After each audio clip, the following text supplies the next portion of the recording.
அண்ணா இது ஆங்கிலத்தில் ஒரு பழமொழி சொல்லுவாங்க, hunting with the dog and chasing the rabbit அப்படிம்பாங்க. அதாவது நான் வேட்டை நாயோட சண்டை போடுவேன், ஆனா வேட்டை நாய் பிடிக்க போற அந்த முயல் ராபிட்டோடவும் நான் ஃப்ரெண்ட்ஷிப்பா இருப்பேன் அப்படி. இன்னைக்கு திராவிட முன்னேற்ற கழகத்தை பொறுத்தவரை நேத்து காங்கிரஸ் கட்சியினுடைய தமிழக தலைவர் பெங்களூர் போய் அவங்களுடைய தலைவரை பார்த்து இவரை தூக்கு அவரை தூக்கு லிஸ்ட கொண்டு போறார். அவர் யார கட்சியிலிருந்து நீக்குன்னு சொல்றாமோ அவர் இங்க இல்ல எனக்கு ராகுல் காந்தி பர்மிஷன் கொடுத்தாரு அதனாலதான் பேசுறேன். இதெல்லாம் நடந்துட்டு இருக்கும்போது மணிசங்கர் ஐயர் கேரளாக்கு போறார். இங்க காங்கிரஸ் ஆட்சிக்கு வரக்கூடாது, கம்யூனிஸ்ட் தான் ஆட்சிக்கு வரணுங்கிறாங்க.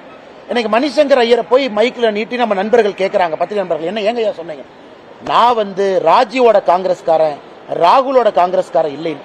அதனால எனக்கே குழப்பமா இருக்குது, இது எந்த காங்கிரஸ் கட்சின்னு.